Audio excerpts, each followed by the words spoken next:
1949 में चीन में कम्युनिस्टों का शासन स्थापित होने के बाद चीन ने ताइवान से समाजवादियों को खदेड़ दिया। वह ताइवान जो उस समय तिब्बत के नाम से जाना जाता था, 1950 में चीन ने तिब्बत पर हमला कर दिया।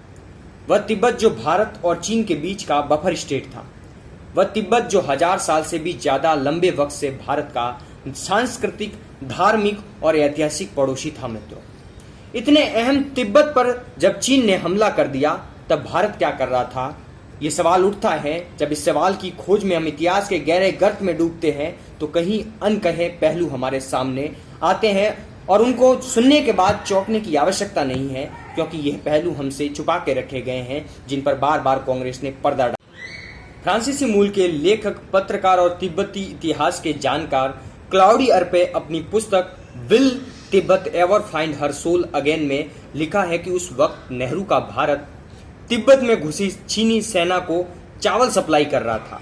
भारतीय चावल खाकर चीनी सेना ने तिब्बत पर कब्जा कर लिया।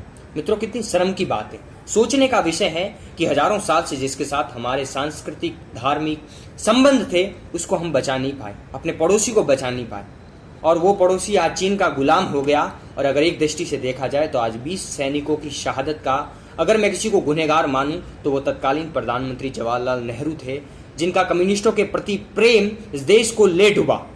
गौर करने वाली बात यह है कि तिब्बत से एशिया की 9 नदियों का उद्गम होता है। इस पर कब्जे से नदियों के जल पर कम्युनिस्टों का नियंत्रण हो गया, लेकिन कांग्रेस का चीन से ममत्व कमजोर नहीं पड़ा। नेहरू जी ने UNSC, United Nations security council, जिसे हिंदी में संयुक्त राष्ट्र सुरक्षा परिषद कहते हैं, की स्थायी सदस्यता चीन को उपहार में दे दी।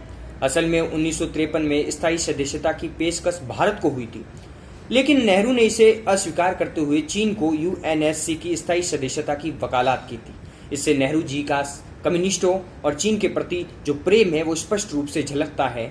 इस बारे में सेलेक्टेड वर्क्स ऑफ नेहरू में सर्वपल्ली गोपाल खंड 11 के पेज संख्या 248 में लिखते हैं, नेहरू ने सोवियत संघ की भारत को यूएनएससी के 6ठे स्थायी सदस्य के रूप में प्रस्तावित करने की पेशकश को ठुकराते हुए कहा था कि इसमें भारत की जगह चीन को स्थायी स्थान मिलना चाहिए। कांग्रेस की ऐतिहासिक भूलों का सिलसिला आज भी जारी है।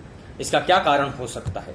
जब हम पूरी डिप्लोमेसी का अध्ययन करते हैं तो ऐसा प्रतीत होता है कि कांग्रेस और चीन के बीच एक अघोषित सांठगांठ है।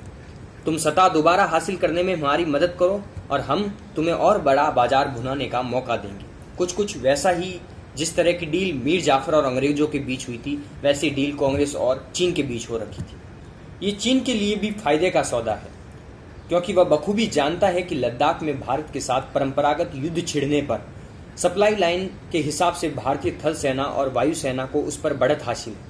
यह बढ़त तब और मजबूत होगी जब सीमाई इलाकों में भारतीय परियोजनाएं समय से पूरी हो जाएगी। जब भारत के बाजार में चीन भर भरा कर घिरेगा तो वह अपने ही लोगों के असंतोष से कुचला जाएगा। मित्रों, कांग्रेस की जो गलतियां थी वो गलतियां का खामियाजा आज हम भुगत रहे हैं, लेकिन अब हमें समझना होगा कि चीन को हम किस प्रकार अलग थलग कर सकते हैं।